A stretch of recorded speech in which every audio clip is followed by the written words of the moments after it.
Welcome to episode 514 of This Week in League. I'm Nate. And I'm Jay. And I'm Glenn. How you doing, fellas? Fucking fantastic. I've got that post-magic glow. Magic Round, another epic, tremendous success for Southeast Queensland. Like it was. And once again, saw. This was funny actually. I didn't see fucking anybody hardly. I saw like a dozen people, and I was probably in there for like 15, 16 hours. but yep, didn't see a lot of people, because this year I found that people were far more inclined to go out before the first game and go out after the last game. But while the series of games were on, they kind of stay in the stadium. Yeah. Not universally, of course, but far more than like last year. Yeah, more like actual game attendance, and I reckon far fewer interstate travellers. Possibly. Far fewer. Yeah, look, the usual suspects, from our group. Yeah. Was there, but then there were a lot of people who just couldn't do it or didn't have the bandwidth to get up there. But just from noticing it, definitely between games there were fewer people around on Caxton Street. Like while games were on, like the pubs were empty. Yes, that's whereas the last couple of times I've found the pubs are kind of full non-stop. So there were not. people for the last couple of years who would come in, even if they weren't going to games. Yeah. But yeah, those ones weren't. But yeah, again, fucking fantastic concept, and the NRL does it better than any other sport in the world. Yeah, even though they want to try and fuck it up too, though. Why? All I just want to talk about, it's like next year's locked in for Brisbane again. Yep. But they want to talk about, like, maybe putting it up for tender or whatever, so maybe take it down to, like over to Perth or, Melbourne or, New Zealand or some shit.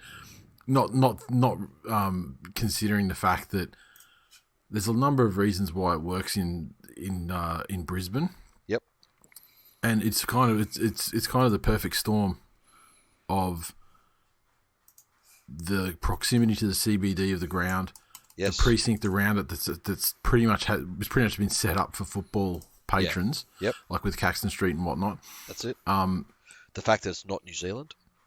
Yeah, and honestly, New Zealand is probably the only place that's set up with the same sort of the ground and the proximity and the stuff going on. Yeah. But remember, they had the Nines for several years, but year on year the Nines patronage decreased. Now I don't know whether that's because it's the Nines and it doesn't mean shit, but they like it didn't go from strength to strength like Magic Round is. Correct.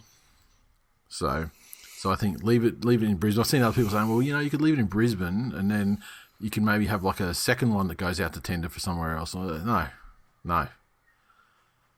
One One Magic Round at Suncorp. Yep. Done. Yeah. Then what? Where does it develop from there? 26 weeks of every team playing in the same stadium for a weekend. Worldwide in a different fucking city. Like... fuck me dead. It works because it's a one-off, and yep. It was well supported. The crowds were great. The general atmosphere, like we've said before over the last several years, the general atmosphere around that precinct and certainly up Caxton Street was great. It was good to be around, and the vibes are incredible. Like everyone's in a good mood. Yeah, everyone's super. There's tons of people that are fucking blind drunk. Maybe if Knights fans were in better moods when tickets went on sale, they wouldn't have been missing out. Or the NRL survey or whatever happened last year, or whatever that metric was, where they didn't stand up. Engagement. Yeah, they were the lowest engaged of the teams. So yeah, look. That's it. I think I said this last year.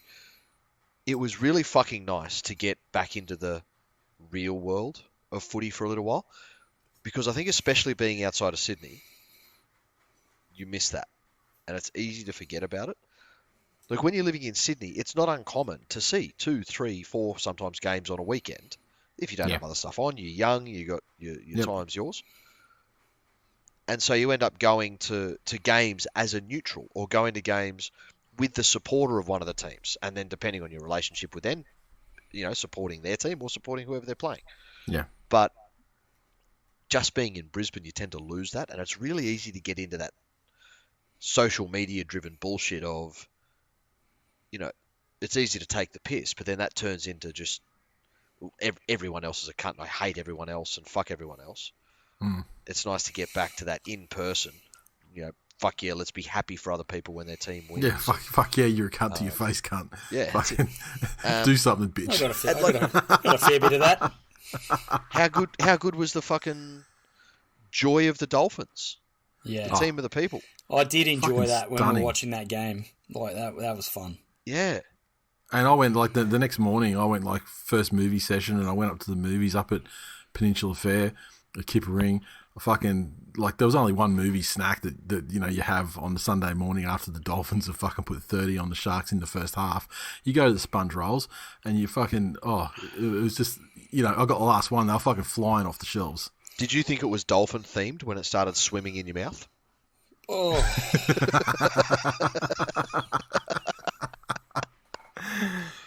And we also had we'll talk about that in the game part for the game, but yeah, the vibes of fucking Valence Tavare. I mean, fucking tremendous areas where you had this guy who was named to make his debut late, and you look at him and he's got like the half a mullet. He's got the moustache. He's got the fat guts. I mean, he had already had multiple elements that were screaming cult player in the making. Exactly. And then his first touch, he fucking does one of these barnstorming fucking runs and skittles some dudes and powers through dudes and drags them over the line to score a try. I mean, that was the moment of the entire fucking weekend for me. Yeah, I thought it was amazing. And he seems like he really like. Well, then let's get into the games and find out why every other moment mattered less than that one. Sure. Did you want to talk about that issue that Glennie had with his phone? It wasn't really an issue. It was a momentary lapse of realising yet again why I should never trust either of you. Again, it was nice to be, back out and socialising around the footy. And I remembered back to the early days, the throwback days of the original iPhones, when no one had a password on their phone because there was literally nothing in your phone worth stealing. Mm-hmm. And only nerds put fucking key locks on their phone. Yep. There was a game we used to play called iRaping.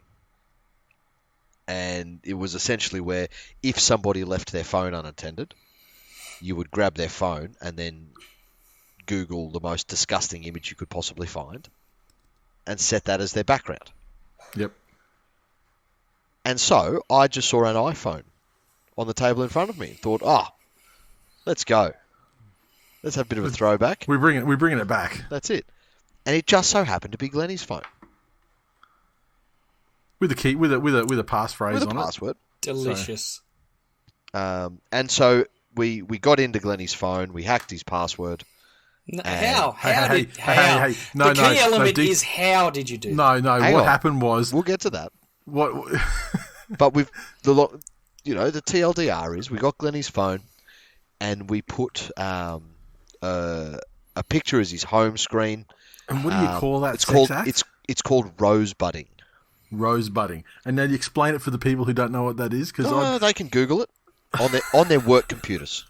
How would you describe it in 5 words, Glennie? Get your kid's iPad and Google that. Rosebudding. I thought it was Jay Naked, but so Glennie's asked, "Oh my God, how did you do that? How did you get into my phone? That was shocking."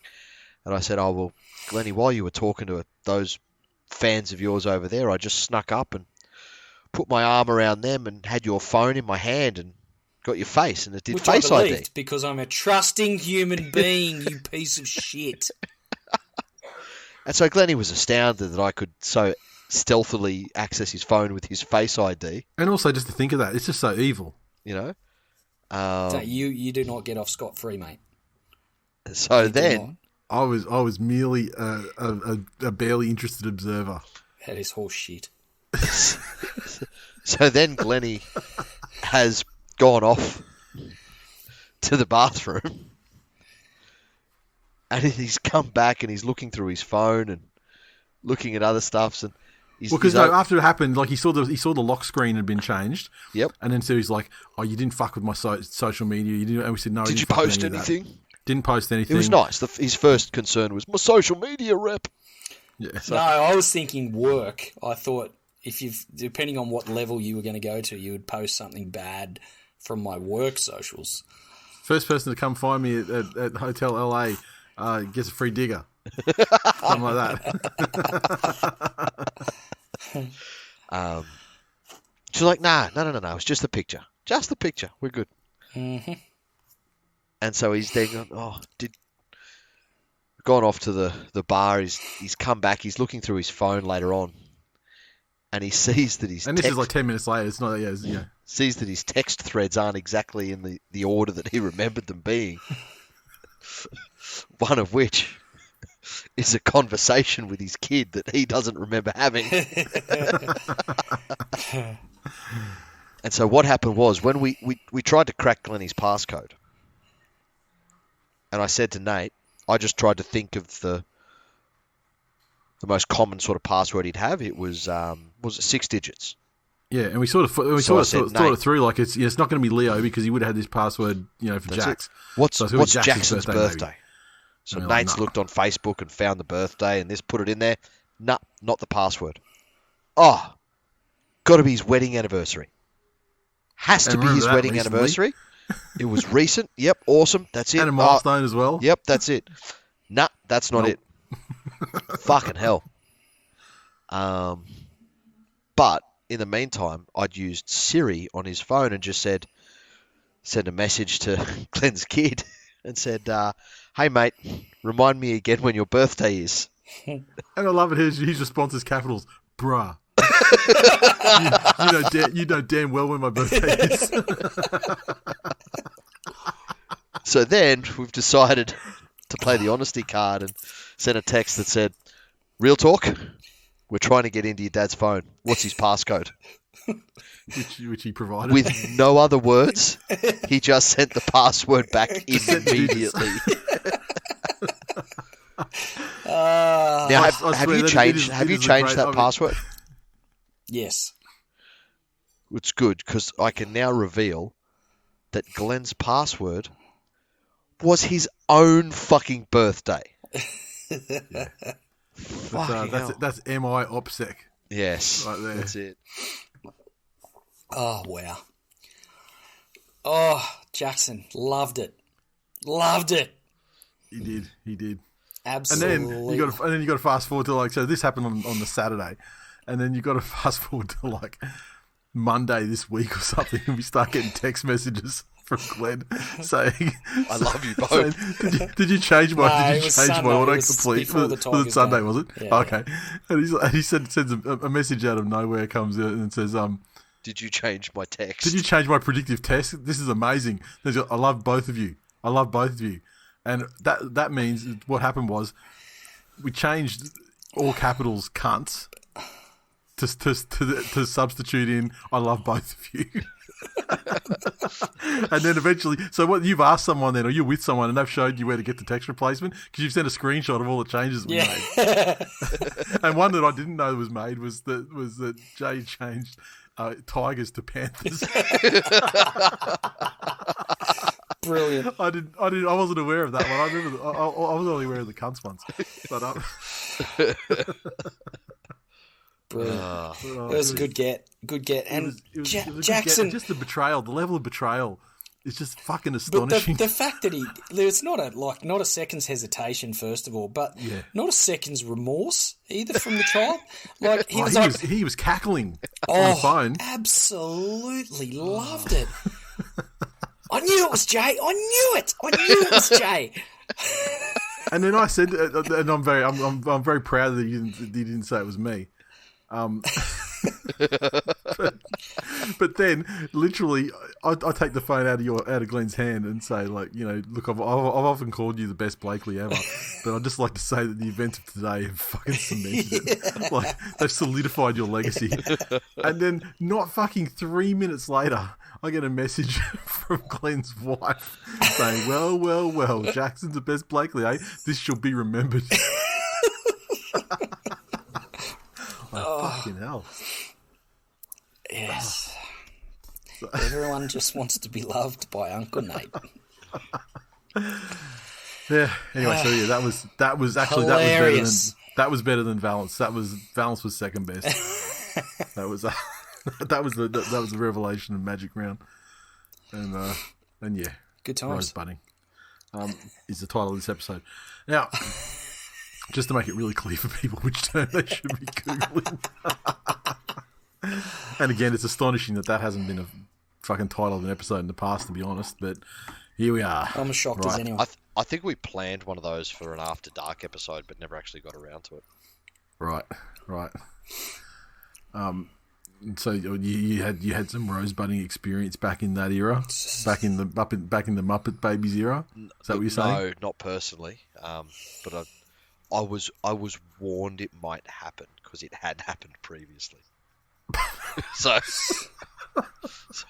Jesus. Yeah. Fuck me. All right. They were wild days, man. They were fucking wild days. Look, hey, you know, Glennie doesn't know, but like everyone listening knows. I mean, those days were dark. Anyway, let's quickly get through these games because I am fading fast. The first game, the Raiders 34 defeated the Bulldogs 30. The Raiders 34 came through a double to Jordan Rapana. Croker, Savage, Timokon and Young with tries, 4 of 6 conversions for teary eyes and a penalty goal. The Bulldogs, their 30 came through a double to Jacob Preston, a double to Avarillo, and Hayes Perrin with the other try. Birdo, 5 of 5. The Raiders, not being totally convincing, I feel, but they've just gone about their business and compiled a 4-game winning streak in the midst of Ricky's pissing and moaning, the Whiten situation, etc., etc. Actually, pretty impressed with their last month of footy to put that together, and considering there's still a hell of a lot of improvement left in them. For the Dogs, I was unconvinced about what Reynolds was going to bring to them, and I didn't think he'd get much first grade, and he's in there now, and just his energy level makes a big difference to the Bulldogs and their style of play. I think when he's fully matched, they do find something. Like, I don't think he's playing that great, but I mean, the other players must find something about him being there that inspires them or. Yeah, I think whatever. When he has full match fitness and settles in, I think there's improvement there as well. But in the end, Raiders got the job done, and as I said, 4 games in a row. Yeah, and I mean it came down. They had like that. Birdo put up that up and under, in midfield at the end as time expired, just for one last throw of the dice. And so the scoreline looked close as it was. But then we had on Monday the referees briefing where 2 of the disallowed tries from the Raiders actually should have been given as well. Yeah. So, that's it. Which is crazy. And I mean, can you imagine the refs faulting if they had have actually lost the game by that margin? Yeah. Had got and lost it because it had got run down at the very end. Because I mean, like, they were comfortably ahead there with not much time left, and the Bulldogs did sort of, come back a bit. But yeah. Anything else you want to add? No, I want to blast through these games quickly and get to the next ones. Let's blast through them. It's Wednesday, baby. Where are the socials for that one? Matthew. He said, Dan would have loved the Dogs to steal that one just to see Ricky's head explode. Dogs seemed to take a lot of confidence from last week into this game, but forgot how to tackle. Glenn said, Timoko is becoming such a great player. Speed, tackle busting, ability, and good instincts when to inject himself. Horse was massive and is fast becoming an important cog in the Raiders' green machine. Jake, 2 tries disallowed. I feel like should have been tries. Well done. But overall, the Raiders were much better. Still conceding a lot of tries from kicks. Hopefully the battle between Savage and Chris fixes that. I thought they played well together. I think there's room for both of them in that side. Yeah. Nicholas, He said there is improvement this year, but discipline is too lax. There is brain-dead, lazy reactions to incidents. I notice we are not tackling the legs at all, which led to Canberra getting so much extra post-contact meters. Are they concerned about the hip drop? I don't think. Probably so concerned about the fast play of the ball because there's no reward for chopping a guy down by the legs.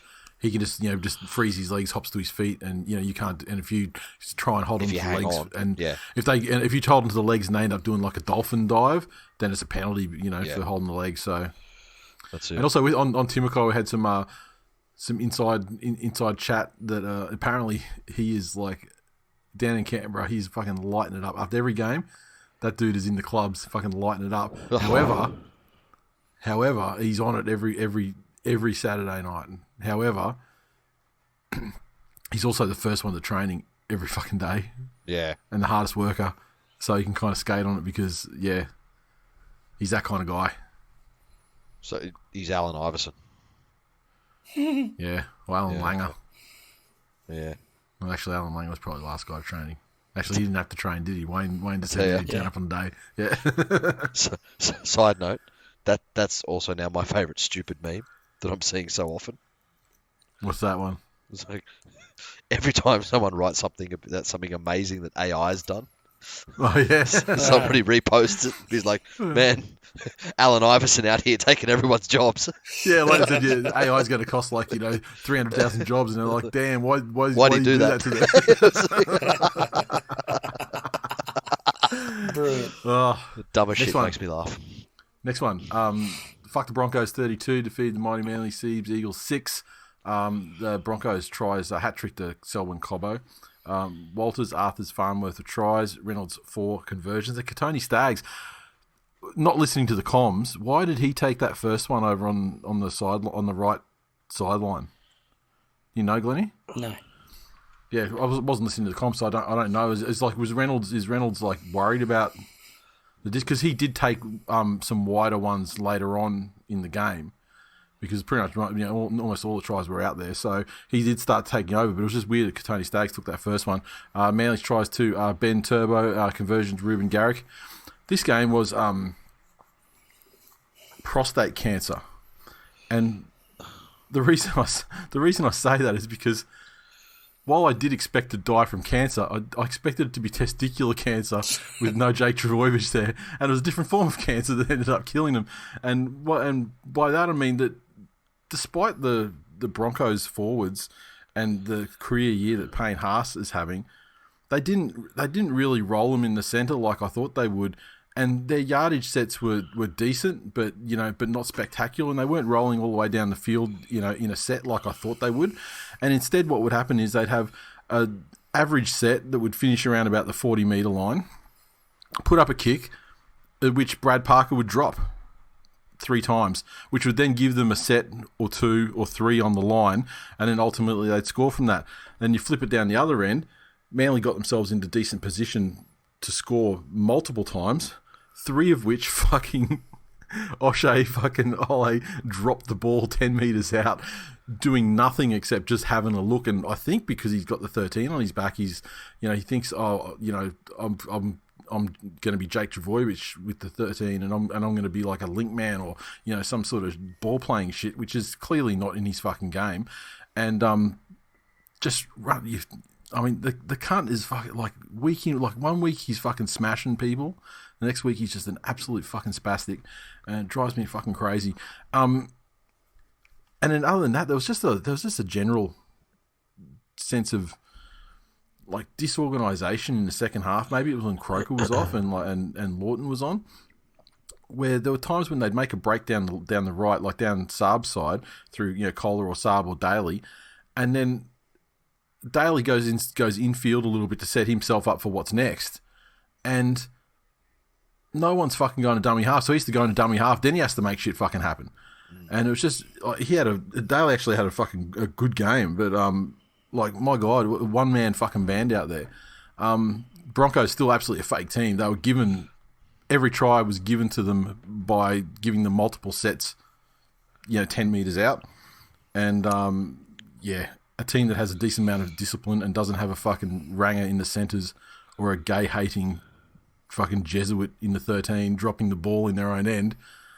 I think rolls through them easily. Lovely. What did Manly fans have to say on that one? Not much. They were all up a fucking Magic Round. Jesus.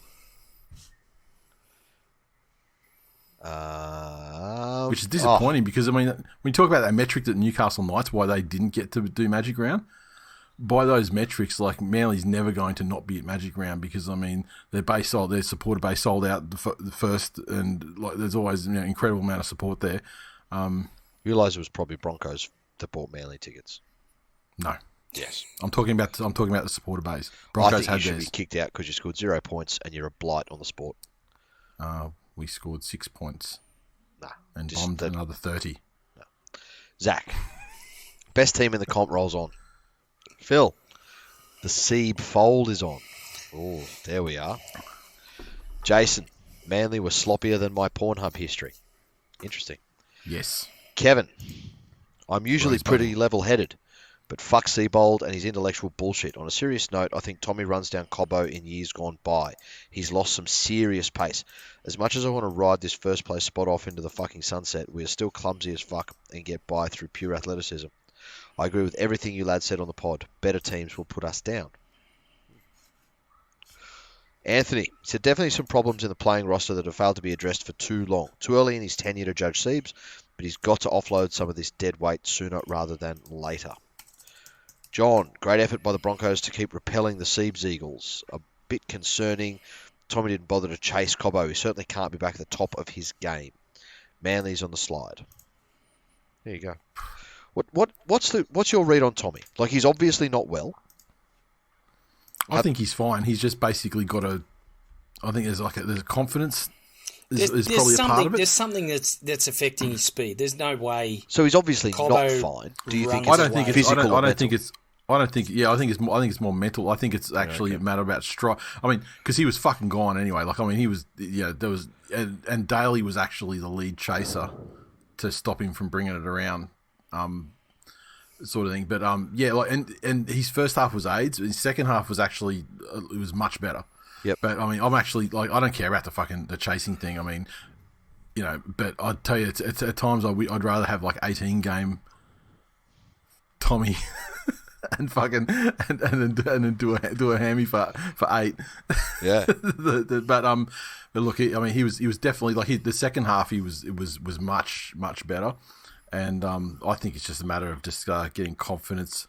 So you think he will improve as he plays on, not that there is something impeding his play, and he needs to heal. As far as I mean, because I mean, I know people on the inside. Apparently, there's nothing that needs to be healed or whatever. It's that. Yep. I think what I think is that the stuff from over in Philly is like it's changed the way he has to address his entire running style and everything. And I think he's still in that stage where he's like conscious of it. Yeah. Okay. Like it hasn't become like a just what he does, automatically, and he's still sort of like thinking, like he's still thinking about it.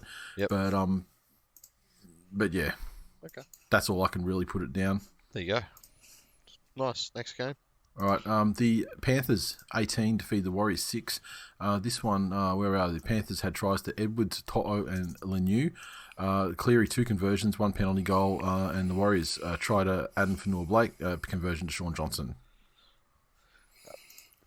Lots been said about what Penrith have lost, and it's pretty obvious, in who they've lost that it's hurt them. And I'm not only talking about the Appies and the kickers out there, but they've lost some fucking massive players on the edges as well. Like Liam Martin's a massive out. Fisher's been out for so long that him coming back in needs some re-establishing. And then obviously the guys that they lose in the centres are big in terms of A, athleticism, but B, also as just continuance. The thing with this team, though, and I'm starting to see more and more of it, is the drive and hunger. The hardest part of this year for them was being up for another season of what it takes to win a premiership after doing it twice in a row. because that's the time when you get the, oh, yeah, we've already done it. Yeah, we've already done it. How many times? Like, do you remember St. George's last fucking fall from grace? Was just after all of their players played State of Origin. Yeah. Where they were, like, leading the competition, and it was, like, genuinely deserved. They were fast, they were playing out of their fucking skins, and then a bunch of their forwards played Origin and just stopped caring. You know? Now, I'm not saying at all that Penrith have stopped caring, but it is hard to get yourselves up for fucking 20-plus rounds of football and the physical demands of playing their level of football.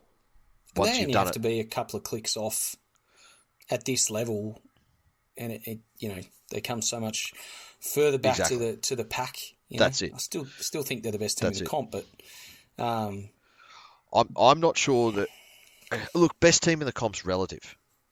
You know, what's made teams great the last couple of years has been the pace that they play their attack in, mixed with a low turnover rate and error rate, and their defence. Now, their defence is still relatively good, but for the last couple of years, Ivan has been managing that team as a season. He has been managing them through the ebbs and flows of a season. Now I think he's got to get back to managing them through each and every game. So there's improvement there, but fuck me, I don't know what else Mitch Kenny needs to do to get the asshole to be banned from fucking starting at 9, or to even have any sort of feasible time there or role, except to just direct play at, the middle of the park for 20 minutes. Just barrage it so that Sonny Luke can come on and then actually make the attack look half decent. Look, the Luke era is going to happen where he actually does take over. It will. I would suggest from Kenning going forward or the next guy, but I would suggest maybe in a normal club that, if you fucking did something inappropriate with the coach's daughter, you might get the arse. But at Penrith, that fucking extends your contract. So, there's not much you can fucking do there. But yeah, the demise of the Warriors is vastly overstated, I think, by their performance in this game, and especially considering that the final scoreline was, largely influenced by the fact that they had a guy binned for 10 of the last 14 minutes. And, I thought the Warriors hung with Penrith. 100% they did. Yeah. 100%. There was a period there where they sort of lost their shit a little bit, like probably the first 20 minutes of the second half, after they were, pretty well positioned. And that's what I'm talking about with Penrith, though, with that desire. Like, previously it's been, okay, cool, hang with us, and we'll just keep going up. Lately, it's been those last two steps up that they haven't been willing to take. I don't want to say they don't have the ability, but that's why teams like the Warriors are hanging with them for full games. Fair. Anything else you want to add on that one? No, it's socials. Lovely. Thomas. He said, you've got to take what you can get after losing to the Tigers, I guess. Josh. Panthers are great defensively, but fucking useless in attack. There you go. Steve. This game had as many big hits as PlayStation 9 at Dylan Walker's house. Boom tish. John. Well done, Panthers. Well done, Warriors. Playing with 12 men, gutsy. Levi. Yep. Our old mate King Levius. He said, the NRL. We will do anything to pay back the Warriors for their incredible sacrifice to the game over the last 2 years. Also the NRL. Let's give these Kiwi fucks the Storm, Roosters and Panthers all in 11 days. Not one of them could beat us 13 plus, even with all our sin bins, so I'm taking that as a win. Sincerely, Cleary's bitch. Damien. Cleary copped one on the chin and didn't flinch. No, he didn't. What was your opinion on that? The bidding for striking. I don't know that it was intended as a punch, but it certainly looked like one. It was one of those loophole punches that never get fucking penalised. Yeah. It's like they go to the open hand slap to avoid getting done for the closed fist punch. And was it just at the end? Like did he hit him with a knuckle? Was that the? I think it's just penalty Penrith really. Yeah. If he had have hit fucking Mitch Kenny, I'm sure that it would have been play on. Fuck, it's good to be the narrative team. Done the same thing. So yeah. There we go. Next game. The Dolphins 36 to feed the Sharkies 16. And this one, the Dolphins, their 36 came through tries to Katoa, the hammer, Lemuelu, Tessie New, and a double to Valence Tafare. Jermaine Osako, 6 from 6 conversions. Milford missed with the disrespectful field goal. The Shark 16 tries to the Mutt, William Kennedy, and Tig Wilton. Nico, 2 of 3 conversions. Absolute demolition job. There is fucking nobody, and I mean nobody, who could come out honestly and say they thought the Dolphins would fucking put 30 on the Sharks. Yeah. To nothing. Yeah. So almost went into half time at 30-0. Yeah, they were red hot. I think the Sharks were off, but even if they were on, the mood that the Dolphins were in, the way they were playing. It was like that first game against the Roosters again. Yeah. Like, it was a fucking blitzkrieg at the beginning of that game. They went into that game already in fucking third gear. Yeah. And like for a team that's lost games and had to do an all-time comeback to win one of them from just by way of like incredibly slow starts and conceding 2-3 tries before they even got moving. Fuck me, that's how you turn it around. Yeah, absolutely. I and to love do that it shit. again with O'Sullivan, as we've said, Yeah. Katoa, this experience for Katoa is accelerating his development, and I'm here for it for sure. Milford, there was a couple of vintage Milford moments. I want to say that this is the best game that fucking Anthony Milford has played since the heyday of the Broncos in whenever his last good game was, like in 2016 or something.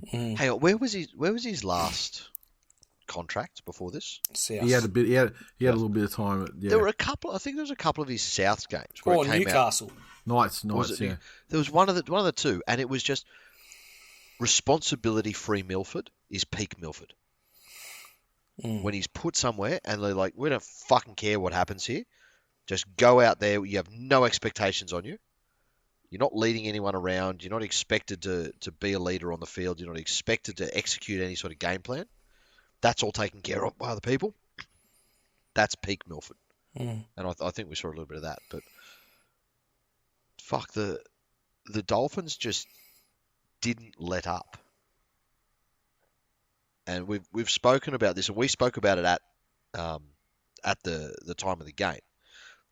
That was the biggest difference we noticed between the Dolphins and Manly.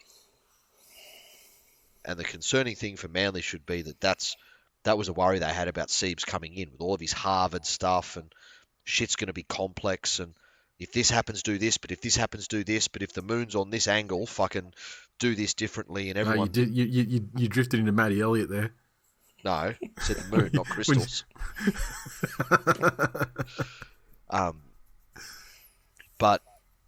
But the Dolphins players look to be that everyone has 3 or 4 things that they know they have to execute on, and they're all just going out there and doing those 3 or 4 things really fucking well, which has a lower ceiling. We've been over that, but much higher floor. But when everyone buys into it, fuck, it's good footy to watch. Yeah. And I'll tell you, I mean, this, like, think of you especially were like the biggest critic of having another team in the comp and everything. And, like, I mean, Wayne Bennett, like, this is, like, we talk about the aura, he's gone, he has fucking re-established it. And if this is to be his last season of coaching in the NRL, I mean, no matter how this season ends, even to this point, it's a fucking incredible achievement. But the issue I had with another team coming in was I don't believe we've got enough talent to go around. Yeah, and then he turns, then he turns, like, a kid like Katoa advances his development. 100%. Rejuvenates the corpse of 100%. Milford. Takes people like Ewan Aitken and fucking Jermaine Osako, who were absolute fucking dead shits. But also has essentially a representative forward pack. Yeah, like just over the other side of representative forward pack. You know what I mean? Like, at over the peak of the hill. Who would have picked Jeremy Marshall-King to be doing what he's doing there? Yeah, an absolute a guy who was a mid hooker at a shit club. Like, he could have been the best player in that club. But well, I guess all that means is we don't have a drought of talent. We've got a drought of good coaches. because the Dragons, or the Dragons just and the like Tigers still exist in the competition. Yeah, or you just get this. 2 in a row, bitch. Or you, yeah, including your team too, bitch. That's cute. Yeah. You talk games, I talk rings, but keep going. Yeah.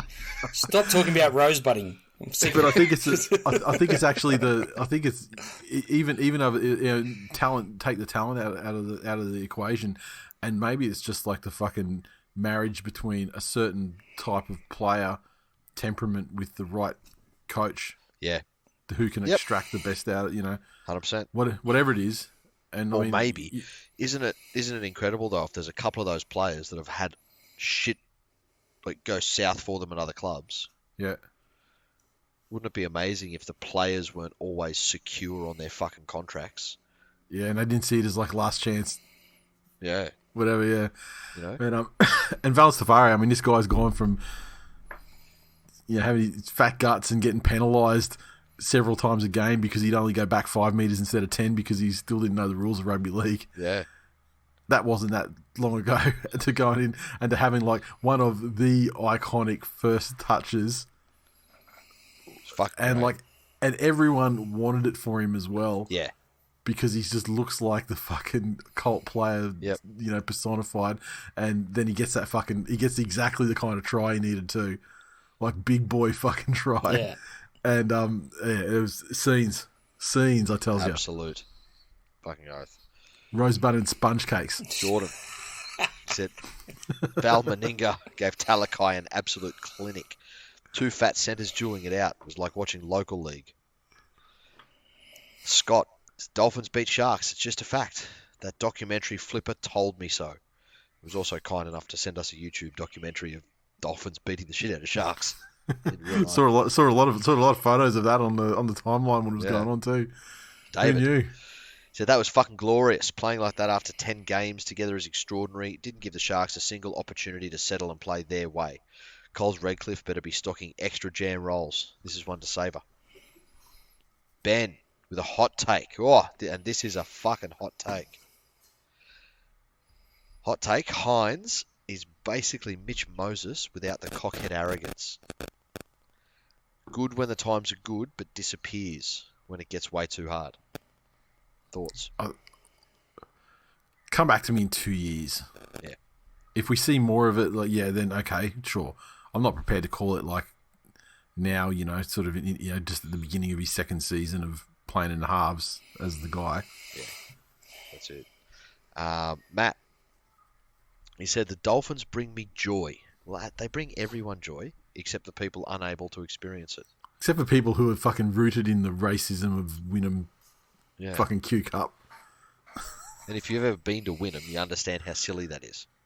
Yeah. You'd drown yourself if there was enough fucking water out on the beach. Oh. If it was more than fucking ankle deep. Yeah. Imagine that being the last thing you smell. Wynnum. Oh. Matt, the Dolphins now Wynnum and Bathurst fucking jihads on this show. Well, Wynnum is called Bathurst by the Sea. Geographically, they're the closest team to me. They seem like a well-run side, well-coached and with no dickheads. I am about getting beaten by the Tigers this weekend, away from jumping ship. Which... There you go. Happened. We need to see this happen. Yeah, and Lachlan. like Lando, the Aussies guy alive, fucking get him into the fucking sponge rolls. Yeah, the new Aussie pastime. That's it. Lachlan said never really had much to do with Ewan Aiken before he came to the Dolphins, but he's quickly becoming one of our better players. He seems deceptively strong because he always seems to break through tackles and give us half a chance whenever we need a lift. I'm fucking so happy for him getting a resurgence after the Dragons burned him. Wayne still hasn't taught him how to pass, but he doesn't need to at the moment when he can run through his opposite number. Yeah, that's it. And get on the way to the line. That's it. Okay, so we move along to the Rabbitohs 28 defeating the Storm 12. And this one, the Rabbitohs 28, they tries came to Cody Walker, Jacob Host, and Isaiah Tass. Double to Alex Johnson. And what do we got? Latrell, 4 of 5 conversions. The Storm's 12 tries to Smith and Garlic with Meaney 2 conversions. Latrell pretty clearly putting a Dally M type season together. He's also, the media's around him as well. There's a bit of a narrative building. and deservedly so. He's playing some outstanding footy, and again, he's another one of those guys. He typically has that aura that, you know, when he's got the ball, the opposition players are instantly back on their heels and he's second guessing how they're going to defend it, even if it's, you know, just a regulation run. Everyone's on high alert.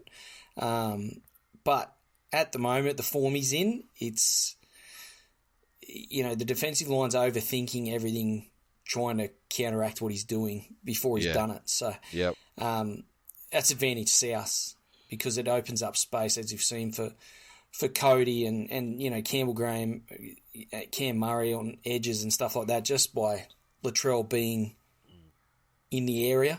Doesn't even necessarily have to have the ball, which is testament to the form that he's in. Can you imagine them next year, though, going, oh, yep, we've got all of that there, plus we're adding a guy who has positively shone in the centres at State of Origin level. Like, they're not making silly moves, Souths. Look, if this truly was a battle of two of the best teams in the comp, South took it to another level, and Melbourne, at this stage of where they're at in 2023, just they couldn't go with them. No. It's all, and it's been mentioned a couple of times. It was mentioned in the comments. If you look at South's draw, they've had all the heavyweights. Now, do you think that's a positive for them, which means they can, and, you know, obviously not coast, but there are some easier games ahead for them to finish off and go through to the end of the season? Or is it the whole, you know, iron sharpens iron thing, and coming into finals time, you want to be testing yourself against the clubs that you'll meet in the finals? I think for South, my opinion is that they know what finals football is about. I think they can spend the season, you know, if they've got over the heavy lifting to start the season, I think that, you know, probably plays them into some form, and they can fine tune some things over the course of the season. I don't. I mean, it comes down to the quality of the coaching, you know, how he manages it. Yep. But yeah, I don't. I get the argument as far as, you know, tapering up towards a finals campaign for a less experienced side, but South, I think they'll be fine. Beautiful. Thomas said, I'm glad Grover made it up to God's Own Stadium to watch his Melbourne plotters get reamed by God's own team. I'll tell you what, though. Fucking Grover, that guy, he extracted every fucking drop out of Magic Round that one could extract. Yeah. He was on it the entire fucking time. I don't think he pulled the pin before almost opening time most nights. Then you saw... I was talking to Clevo and about a concert he was going to. Grover turns up at that concert at the Triffid as well, and then Clevo's got a video of Grover just fucking... He wasn't with him, and he just crowd surfing past him on a video while he's filming a song. The fucking guy, like, I mean, he lives every fucking minute until the inevitable fucking just drop. I'll miss you when that happens, Grover. He's only 22 years old, but I tell you what, and he looks tremendous for a 60. He doesn't. He what? He's living. Ryan, he said, is it just me, or does Lachlan Ilias have that Thurston vibe about him with his efforts? Seemed like every kick he put through, he was right there to defend, when a lot of other halfbacks just kick it and let their teammates do the cleanup. I know he's early on in his career, but if this is the standard he's setting for himself already, his future could look pretty bright. As always, #fuck the Broncos. He strikes me as an effort over skill. That's which I would take most days of the week. Yeah, 100%. Yeah. Dan, South had probably the hardest draw to start the year. It's really pretty soft from here. They've got one hand on the JJ Gilton. Can't see them dropping too many from here. We shall see. Except for this weekend. They're definitely the form team of the comp. Kurt, as much as Grant is an amazing hooker, he's by far the most infuriating high-caliber hooker to watch inside the attacking 20. Like in a toddler trying to put a triangle in a square in the shape in the sorter. He continuously forces something that simply isn't there to begin with. Not only we waste a play, but he puts the whole attack out of sync. There you go. All right. The West Tigers, 18, defeat the St. George Illawarra Dragons, 16. Tigers tries to Star-Lord, Noffa and Junior Tupou. Wakeham, 2 conversions, 1 penalty goal. Dragons, 16, tries to Rawalawa and a double to Jaden Sullivan. Jaden Sullivan, 2 of 2 conversions. Glennie, Anything to say, what boys? happened, mate? Nah, all yours. What happened? We narrowly avoided another quite embarrassing fucking full-time fucking disaster. Saved only by a fucking teenager putting his body on the line and knocking. See, you say that, but I'd characterise it more as Moses Sully bombing it. 100%. Like, I mean, yeah. That's like the famous fucking Gandalf moment in the 2016 Grand Final. Like, I mean, except he didn't have to fucking like big man. Surely, just run through big man. Yeah, he was there. surely he crashes over. Surely. Yeah. And then on top of that, if you're not going to crash over, just put the ball on Ravalawa's, put it in front of him. Yep. Who also is, a sizable unit. Yeah. Can trample a man. Mm.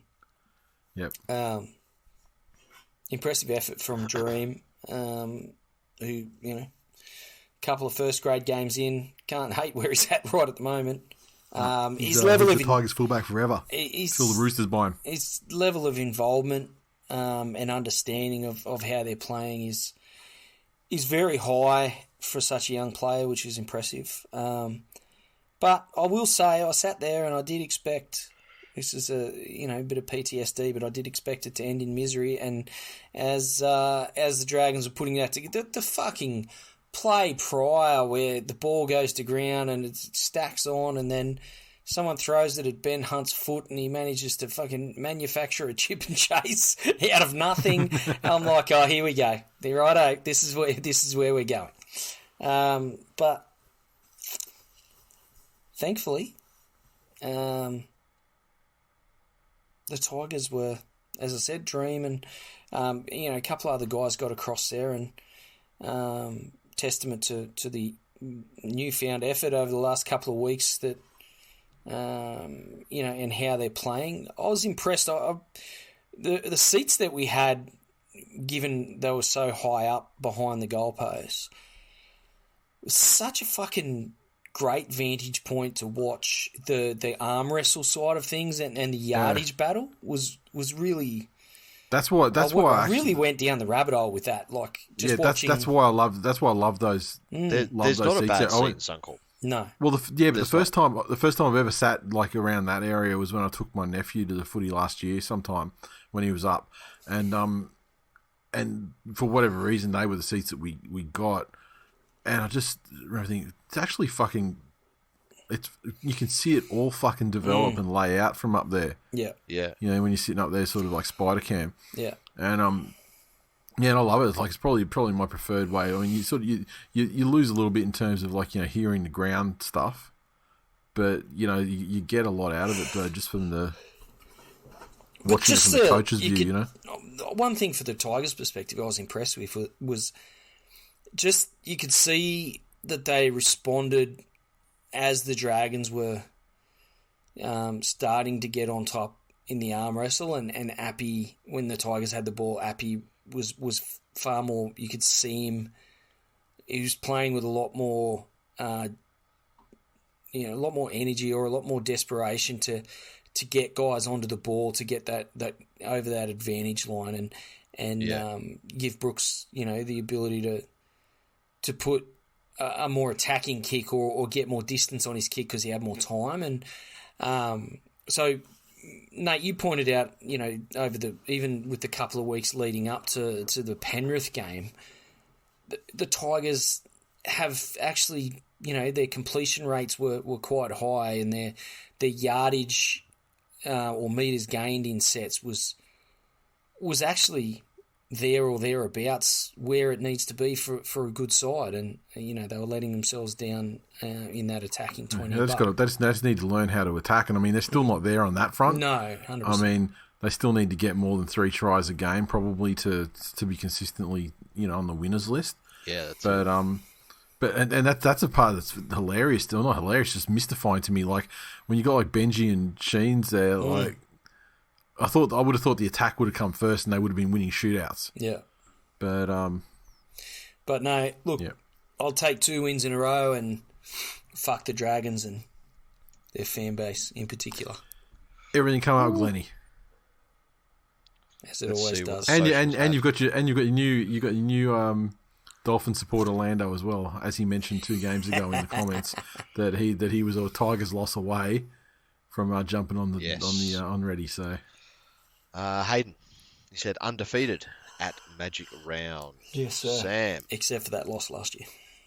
Dragons have never won at Magic Round because raping cancels out magic. I like it. It's true. The more you know. I read it in Harry Potter. Russell said, "Wow, if Hunt could pass it to Hunt on that line break, Dragons would have won." There we go. Fair. Next No game. mention about jumping off there. I see. Our comments have a long memory. The North Queensland Cowboys 20 defeat the Roosters 6. The Cowboys tries to Cotter, Townsend, and Gachevsky. Val 3 conversions and 1 penalty goal. The Roosters 6 try to Crichton and a conversion to Suali'i. The real Cowboys finally stood up. The second most surprising thing after the fucking Dolphins first half. Yeah, for sure. Definitely didn't see this one coming. I was probably most impressed with Cohen Hess's performance, and to a slightly lesser extent, Ruben Cotter's. This is Cotter's first sort of back game, I think. They were both well below par so far this season. Cotter, you have higher expectations. I think as far as what he brings to that Cowboys side these days, and no, they put it together, and the Roosters they didn't have the fucking answer. The Cowboys just kept coming and got control through the ruck and made good yardage through the middle, which is saying something against those Roosters leaders. And I think the proof will be in the pudding over the next few weeks as to whether the Cowboys truly have turned it around or whether this is a flash in the pan. Yeah. Look, I think it'll be comforting for them that good, we are capable of this. But you're right, I want to see it more consistently.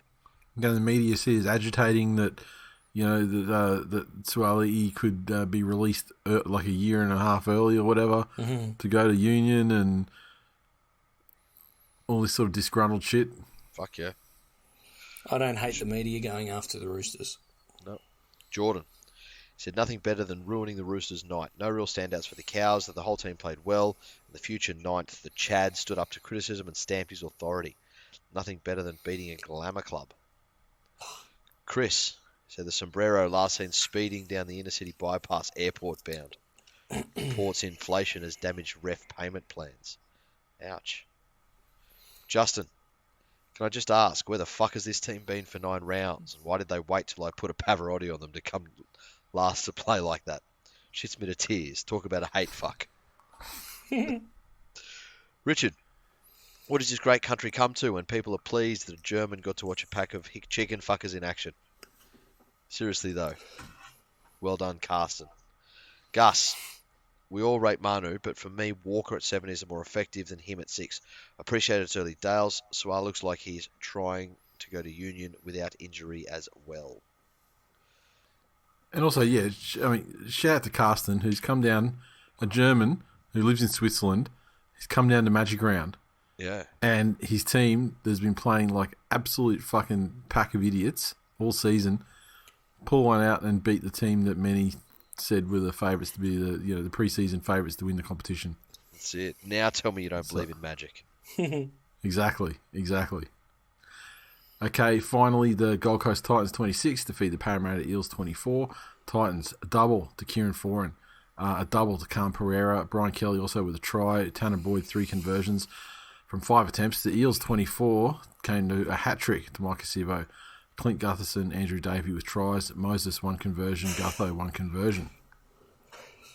Kieran Foran's being needled up to start, to make games or at least get through games, and we're in round 9. I'm not sure that's a fantastic sign, but if he's going to play like that, fucking oath, give him all the needles. Give him as many needles as you need to. Needle the whole and team. That's his best game, not in a Manly jersey, in his entire career. Yeah. So I mean, it's not a super huge sample size. I mean, it's his Titans career to date.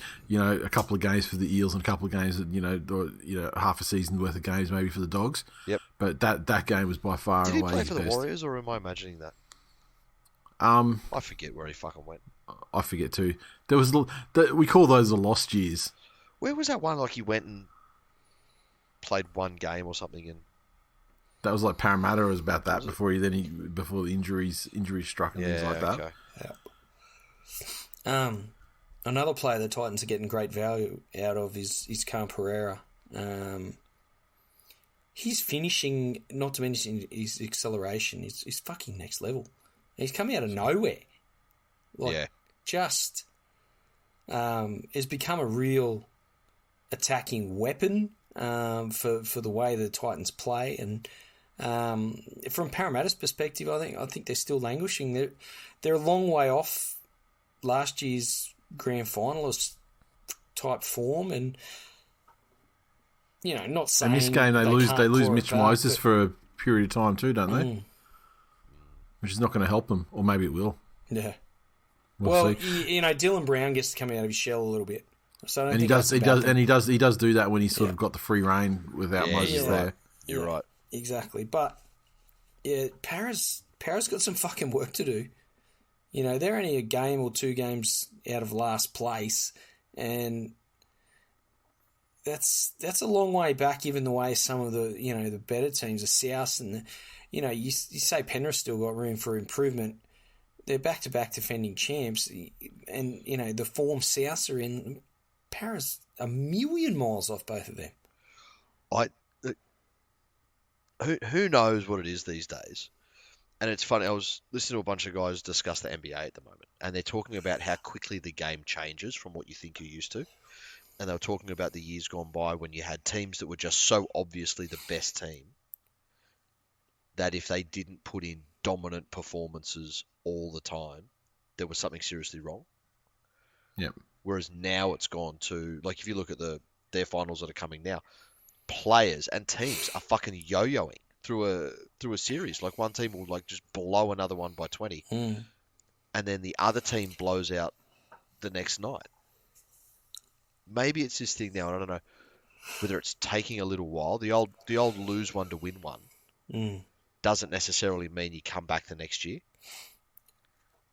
Maybe there's a slower burn to it now, because South now look to me like I thought they should have looked last year.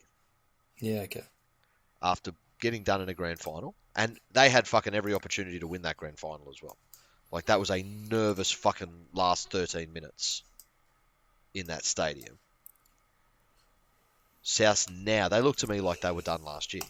I'm not convinced South win the comp if they play Penrith in a grand final again. I think that's a bridge too far and too many demons. But if they face anyone else... But I'm just saying Parramatta don't look like a team that was dusted in the grand final last year. And they were fucking dusted. Yeah. Yeah. Anything else you want to add on that one? Yes, 2017, Kieran Foran played 17 matches for the Warriors. I fucking knew it. There you go.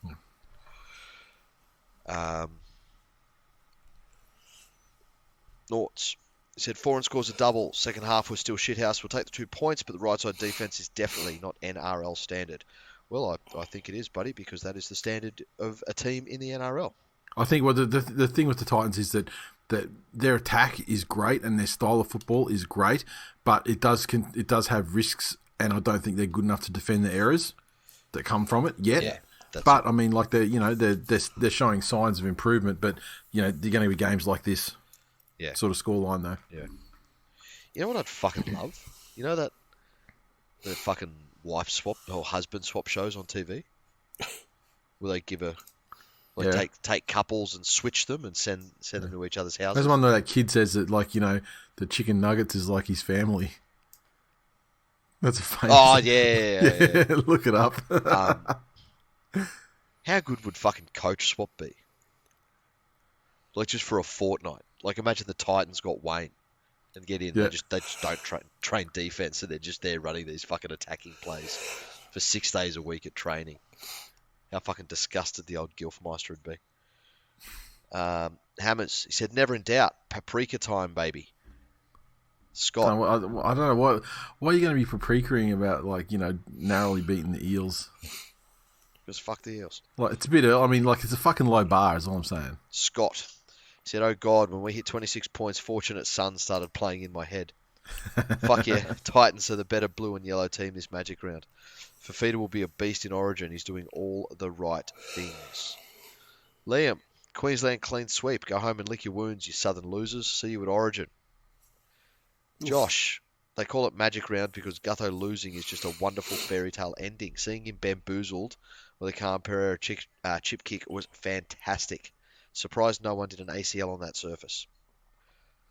Yeah, the thing about ACLs is it's like torsion. It requires torsion of the knee. Yeah. While there's grip from the boot, you know, holding the leg tight in the ground, and where the boot doesn't slip out, and you know, it says you get that twist on the knee. And when it's a dog track like that and falling apart after Saturday afternoon, so it's actually better for ACLs. You're saying better for ACLs, probably worse for things like, I guess, like, you know, maybe sprains, stuff like that.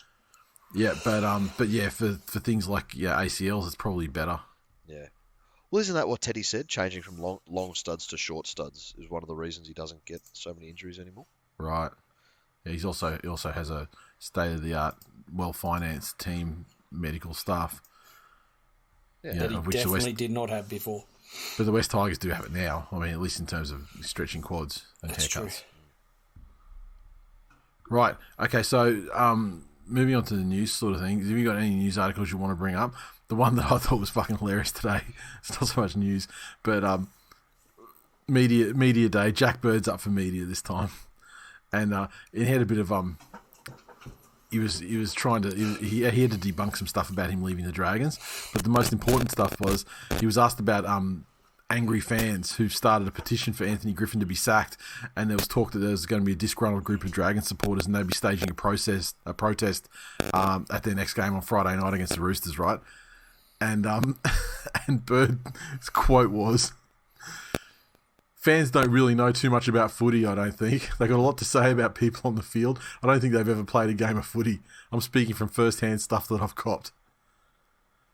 Wow. So, I love that. He's essentially come out and said, "Fuck the." I mean, he's basically done a Glennie. Yeah, he's basically said, "Fuck the Dragons." The only thing worse than this shit cunt of a club that I play for is these fucking fans that I have to endure. Trotters in particular, who was trying to message me. Trotters and Shane Cash trying to message me on Sunday. Fuck off. Your team's shit. You're trying to talk shit. And what were they trying to say? No, well, what were they trying to say though? Like, you know, great, good game, congratulations. Because if that's what they were saying, and you were being a cunt, like then that. What were they saying? No. Give me an example. Here we go. Fucking hell. You're really going to make me do this. I can't remember my passcode. Oh, fuck. Is it Get your phone there? away from the computer. No, it's not. Oh. At least I can't hear it on my head at the moment. Shane Cash. Some Dragons fan got a little bit lippy as I was walking around to the gate to enter the stadium. Waited quite, as a Dragons fan would. Waited till he was probably 10 to 15 metres past me and then said, "Go the Dragons." Apparently, where's Shane Cash? A sea of red and white is coming your way. I said, "Is that blood and platelets after we gut you motherfuckers? A sea of my jizz is coming your way when we destroy you." And I was proven to be right. Trotter's also trying to talk his shit. But in the end, the Tigers won, and the Dragons, as endorsed by Jack Bird himself, the Dragons are fucked and their fans are cunts. Lovely. So, any other stories, really? There's talk that Jason Riles may be the guy that's next up for the Dragons. and with a potential 5-year deal being offered his way. Whether that's actually real or not, I don't know. But Jason Ryall's probably the most in-demand young coach in the game at the moment.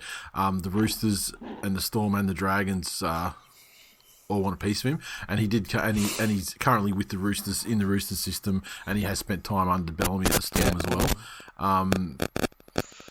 So yeah. So then, having spent time with the Dragons himself, yep. As a coach, where do you go? Like, surely you go to the place with the best systems, best facilities, best setup. I guess that the Bellamy is not necessarily leaving straight away.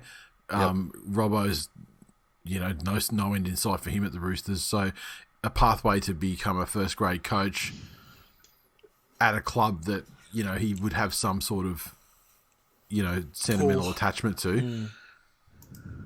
Yep. Being an old boy. But yeah, it looked like Ben Hornby was spoken about that he was going to be the guy. And I think that was because the perception was there that the Dragons had no chance of getting Ryalls. Yeah. But now, apparently, thanks to Michael Carianis, broke the story as saying that he did speak to them. There you go. Look, I wanted him to come on as an assistant at Manly. I rate him as one of the young coaches of the game. But and if the Dragons get him, I mean, they'll fucking ruin him and send him to England, I'm sure. But but yeah, all right. If you got no other stories that you really want to talk about, there's nothing. There's a big fucking blow up about that. Refs faulting 1% Kiwi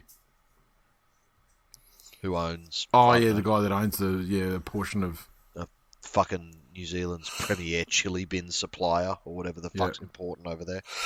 Scaffold. I believe someone has actually informed him of New Zealand's status in the world, and so he has gone back into his lane and will never speak publicly about anything ever again. Wow. Because, there's an article there about Laurie Daly losing hundreds of thousands of dollars. There's betting partnership rules. In a game of musical chairs with Gus Gould. Yeah, and he wants to, and the thing is, he has the betting segment, and as a result, the NRL won't ratify any deal for him to come on as like an assistant or a consultant at a club. You know what? He's not missing out on all this money. Yeah. I mean, the fucking bookies are probably paying him more than those roles are worth, and he's making a financial decision. And if he had some love of coaching or consulting and wanted to do that, and the money was on similar, then he would choose to do that, and he'd sever his relationships with the other guys. Exactly. It's becoming so fucking obvious. The only ads on during the footy are for fucking fried chicken and gambling. Yeah. That's it. That's fucking it. Oh, and maybe fucking some mid beer. Yep. Like, for fuck's sake. Like, I don't know. When you're watching through KO, yeah. I don't know if I'm precious about this, but just the constant fucking barrage. Like, yes, thank you. I am aware that gambling exists. But then all of these fucking new features, just easily click here and copy popular bets from around you. Yeah. Every other fucking gambler's a dumb cunt too. Are people actually doing that? Going, oh, fuck yeah, I don't even have to think about my gambling now. Copy. This is that movie fucking Idiocracy starting to come through. Yep. Anyway. Just swap out the beer commercials for Brondo. It's got what plants crave. It's got what plants crave. But even non rugby league stuff the same. Case in point, you were watching it as well this morning. Watching Philadelphia fucking trounce the Boston racists, fucking crackers. And all those ads there are just like American fucking betting ads with Jesse from fucking Breaking Bad and shit. Yeah. So Although, what ads were you getting? What were you watching on? I was watching it through KO. Oh, I was watching on the NBA app. Oh, yeah, okay, cool. Which is good. That just says we're in a game break and puts a logo up. Oh, okay. Oh, yeah, I had the KO ads. Yeah. So some betting thing with Jesse Pinkman from Breaking Bad, and I don't know which betting place it was for. Yeah, that's it. But yeah. Look, again, the American sport's fucking terrible for it as well, because now, post-COVID, all of these American and primarily Republican states have gone, oh, we're fucked for state revenue because of COVID, so they get a lot of their money. Let's legalise the shit that we stamped out. They're legalising marijuana, gambling, and prostitution. The holy trinity. Well, the fucking holy tax windfall. The answer to the question Conan was asked about what's best in life. Being on the punt. Paying for to gamble on the results of wars with your enemies. To smoke weed before them and hear the lamentation of the hooers. It's like a fucking VB ad that went south. Yeah. You can get it having a punt. Oh, for fuck's sake. You can get it paying for... No further required. The Melbourne Storm take on the Brisbane Broncos back to Thursday night, and down at the Korean Housewife this one. The Storm side unchanged from the pack of magical losers. The Broncos side also unchanged. Plotters Broncos away from home for about the first time ever. Yeah. And the Broncos have to travel, yeah. I'm going to tip the Storm. I think it's going to bounce back to an extent. Yeah, I think the Broncos should win based on, form so far this season. But, yeah, just at home, Munster and Hughes, another game under their belts together. Yeah. I think the Storm play a high possession game, and Jerome Hughes and or Munster, kick well at the end of sets. Yeah. And don't give the Broncos sets, in attack starting 10 metres out from the try line. Yep. I think they can show them how it's done. Yeah, agreed. Doggies take on the Warriors. Pub slot game, as it should be with the Doggies involved. Declan Casey's out. Samuel Hughes is out. Addo Carr makes his return to the wing. And Harrison Edwards to the bench. The Warriors side. Edward Cosey is out. Jackson Ford is out. Rocco Berry comes into centre. Ronald Volkman to 5'8". Montoya goes from centre to wing. Dylan Walker goes to the bench from 5'8". Freddie Lussick goes to the bench from hooker. Wade Egan goes from the bench to hooker. And Josh Curran bench to second row. I think the Warriors will be too strong for the Bulldogs just based on the resilience factor alone. And they'll be looking to bounce back from the game at Magic Round. So, I don't know. I just think Sean Johnson, too creative, and the form that he's displayed over the last several weeks, enough to get the job done against the Dogs. Yep, beautiful. I agree. Yep. I would agree as well. I mean, I think this game's going to be reasonably, well contested and close, but I think the Warriors will get there. I mean, they performed well under injury adversity, as well as playing teams that should be far better than them. So, Test for Webster's coaching as well. Getting them right again and ready to go again a week after a loss. Yep. Panthers take on the Roosters Friday night late game. The Panthers squad unchanged. The Sydney Roosters, Egan Butcher is out. Fletcher Baker comes in. Matt Lodge goes from front row to the bench. Letters goes from bench to front row, and Crichton bench to second row. Unfortunately, fucking Tyrone Peachy's still around. So, again, this one, it fucking boggles me.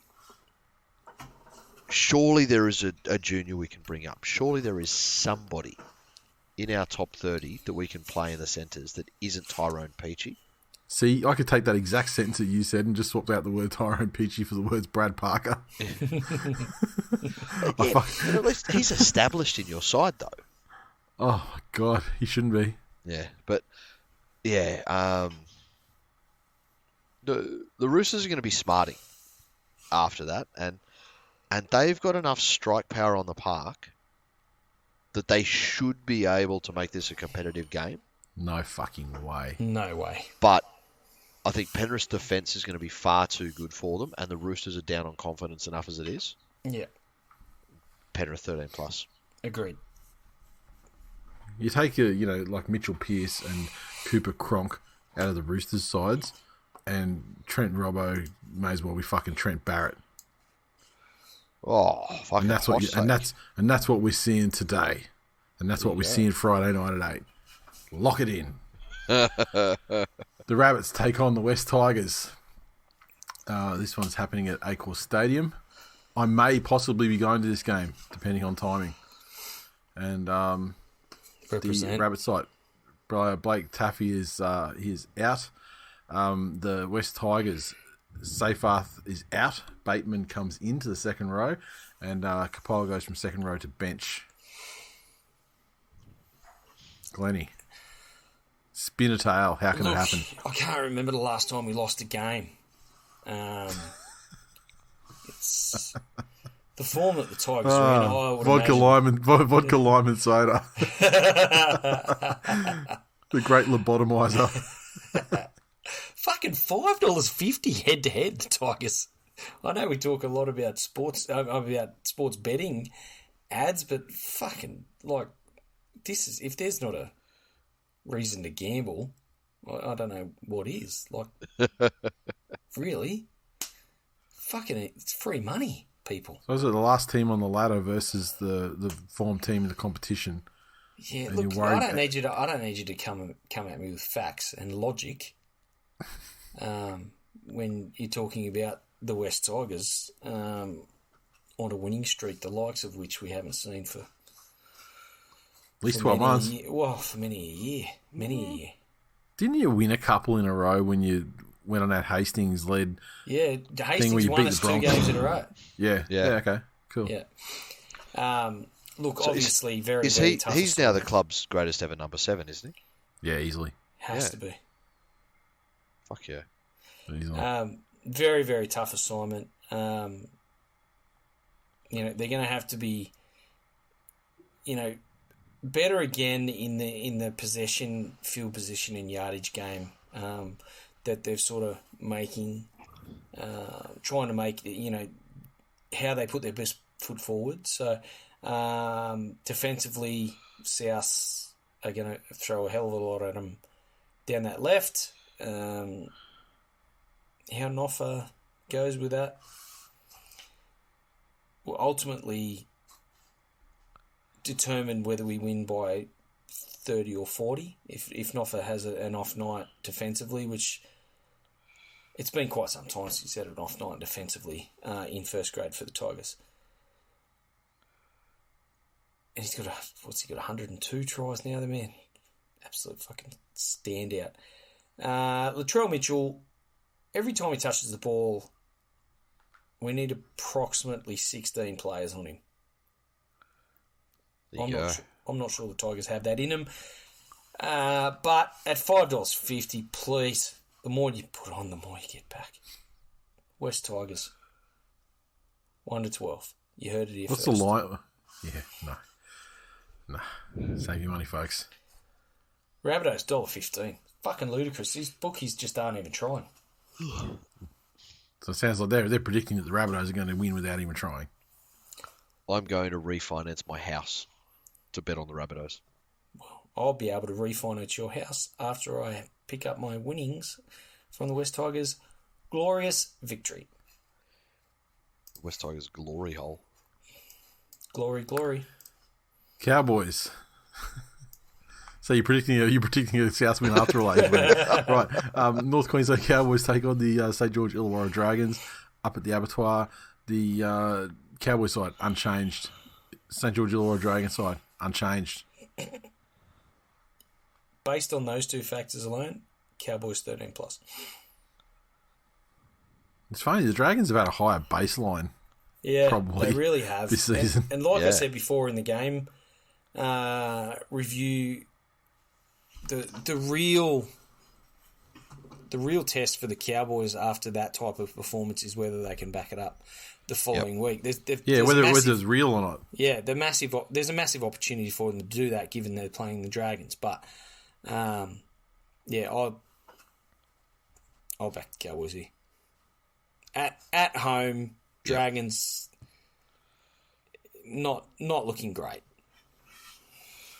And that officially a club in crisis. The coach has been on the chopping block for long enough. They've just lost to the Tigers.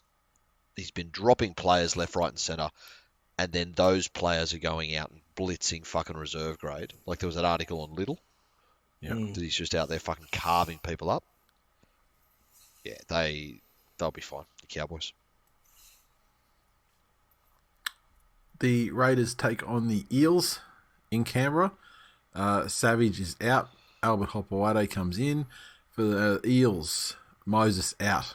Jacob Arthur in. The great equaliser. And Raiders, I had to look at the betting thing just to see who, how it's been received, and the Raiders are decent favourites for this one. That's an interesting one. Obviously, playing at home, we're getting to that time of year again where it's legitimate advantage for the Raiders. I'm not impressed with Para. I'm going to tip the Raiders 1-12. Yep. I think Parramatta have far too many points in them for the Raiders. The Raiders' defence this year hasn't been anything to write home about. You look at their games, they're all generally high-scoring affairs, even the ones that they've won. And I think the way you lean with this game depends on how you feel about Dylan Brown stepping up without Moses. And in the past, there's evidence that he does tend to play his better games when he's allowed to. So, and Parramatta. Yeah, it's a tough one, hey. I don't understand why the betting the line is like that. I would have the game much more even. And really, it just does come down to the fact of how does Brown stand up? How much of a liability is Arthur? Or how much can he, not fuck up?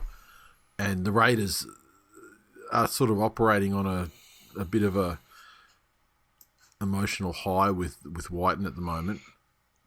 How long does that last? Yeah. No, they're gone. Gone. Oh, all right. The Knights take on the Titans. This one's happening in Newcastle. The Knights side, they are missing Glenn's mate, Kurt Mann. Yes. Adam Elliott comes in, and Phoenix Crosland goes from bench to hooker. The Gold Coast Titans, Kinney is out. Cruz Leeming comes in on the bench. Well, the Knights have replaced a massive cock with a massive cock. Kurt Mann out, Adam Elliott in. I liked what the Titans did last week. And Knights will be obviously rested coming off the bye. But previous to that, they had that game where the Eels destroyed them and the Knights weren't even in it from the first, they did not show up at the ground. Yep. Yeah. Until the Knights show me something that that's not their style of play with Ponga in the side, I'm prepared to back against them. So I think the Titans will win 13 plus. Yep. 13 plus. Would it interest you to hear that as far as betting's concerned, they are both at 190? Yes, I've established earlier the bookies know nothing about rugby league. Yeah. Thank you, Glenn Bird. Yes, and I don't know. I think I'm going to tip the Titans for this one without great confidence. Yeah, it's possible. Finally, the mighty Manly Seabs Eagles take on the Sharks at Brookie. The Manly's squad is unchanged. And I tell you what, I can't wait to see Saturday afternoon because if there's not fucking changes revolving around in that 17, I'm going to assume that Des Hasler is fucking covertly taking charge of the side again because, I'm just a fan. I don't know shit about rugby league. But after last week and accumulated PTSD from other weeks, I'm fucking taking Brad Parker. I'm dropping the cunt. Ben Turbo, he was okay. in the second half in the centres. So I'd throw him in there for now until such time as I'm prepared to put Ruben in the centre and then get Ray Vega on the wing. Yep. Because I think you need that kind of fucking animal that just smashes cunts and stands over their over their bodies and shit. You need that kind of guy, and I don't think there's anyone that has that kind of hard nosed attitude at the moment. Schuster's in there in 22. Apparently he's trained the house down with Spud Carroll and lost 4.5 kilos since his last appearance. I hear that maybe he's not 100% right yet, so they may hold him back until next week. But I cannot fucking stand me another Cooper Johns. That cunt is weak as piss. Like I said it last week, so I'm not going to repeat about the fucking Stuart digging in line. The cunt looks scared of contact and will fucking pass it like 3 meters before the fucking line. And he's just this fucking animated fucking body that just links the ball from catch, pass out to the next guy and does fucking nothing, contributes nothing. Yep. But with Ray Vega in the squad, Samuel Afenu, get him in there for fucking for Tuolangi, and Schuster there as well. I mean, the players are in the squad that you could swap in and actually deliver on the on the statement that positions aren't guaranteed, competition for all the spots, blah blah blah blah blah. Like the players are there in the squad to change it out, and this is round 11 as well. So I mean, where's the fucking cum?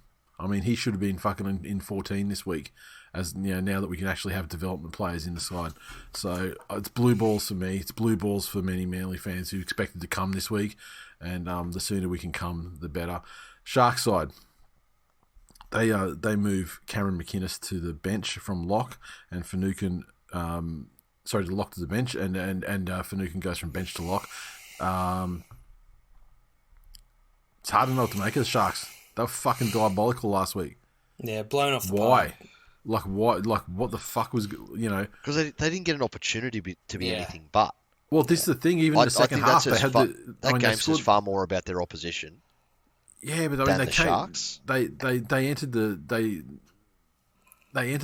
half time on a bit of a roll where they scored a try, almost scored another. Yep. Came out again in the second half, full of dominance, and the Dolphins were barely hanging on for a while there, but they did, and they sort of weathered the storm. And then once they'd weathered that storm, it became very fucking clear that the Sharks had nothing and weren't going to do shit. Yeah. For the rest of the game. I don't think I can tip against the Sharks on this. Very fucking unlike, very unshark-like of what we've seen of them in recent times. If it was played at Shark Park, I'd 100% be, Sharks by plenty. Yeah. In fact, it's a brookie, maybe not so much, but I'm really sort of keeping my powder dry until I see what if there's any changes, because I cannot fucking stand me another fucking Brad Parker, Josh Aloiai fucking 7 fucking mistakes between the dumb cunts performance again this week. Nasty. There you go. It's Mother's Day. If Brad Parker fucking does that again, and if fucking Aloiai does that again, I will fucking kill my mother. And both grandmothers on Mother's Day to fucking make a point. There you go. You've heard it here first. It's going to happen at fucking Eat Street. Fucking dark times. Fucking hell. Why don't you just do what normal cunts do and say you're going to switch to the Dolphins? He's made of sterner stuff. He's going to kill his own mother. Yeah, I made of sterner stuff. I'm not going to kill my team allegiance before I kill my mother. Who do you think I am? What do you think I was like fucking Lando, fucking bitch ass, fucking switching team motherfucker? Never. Although this is going to be, it's unfortunate for Lando that the first game of his tenure as a Dolphins fan is in fact the bye. Or, looking at it positively, you can say, well, it's a guaranteed win. Easy win. Yeah, easy win. Yes, easy win. nice. So that's that. There we go. That's the games. That's the episode. What was it? 5:14. That's full time. It was. Spot on. Yep. As always, you can head to thisweekinleague.com. You don't have to go /links. I've just redirected it to the links thing at the moment. Look at you. While I do stuff behind the scenes. And I will have to get those hoodies up And for the Patreon guys, I got notification this afternoon of the second item that I'm waiting on shipping. It shipped today, this afternoon, so I should get it tomorrow. Maybe I'll get it Friday, but yeah. So all that stuff can go out now, and then on to the next, which is great, and finally, and there you go. it, really. Just for those, if you don't know now, you know. Our Patreons, depending on the tier that they're subscribed to, get free presents from us. Free gift twice a year. Every now and again. Mid-year, we'll end of the year. Yep. Some good shit. What was the last one? The Kayak Club T-shirt? Yeah, it was yeah. We had the T-shirt, and then we had fuck. What else? I mean, there's been drinkware. Glenny dolls. Yeah, there's this one though. There's you guys don't even know one of the items this time. And we're going to see it a lot in October, I'm sure. Fuck yeah. Down at the meetups, because people are going to fucking love it. And yeah, on that note, we're done. 5:14. Talk to you fellas next Monday. Maybe. Who fucking knows what we do? Maybe. No, definitely we got the Monday thing. I mean, this time we did. There was some extenuating circumstances. It wasn't just fucking, tight quads from fucking dropping a hat trick on D-grade touch football in Toowoomba. C grade. C grade. Sorry, mate. There you go. Excellent. Good luck coaching on the weekend, Glenny. Thank you. Super coach Glenny. What's running your record? a Doc Diggers 0-1 at the moment. 0-1, and we've got a bye this week, so we'll love that. Trying to organise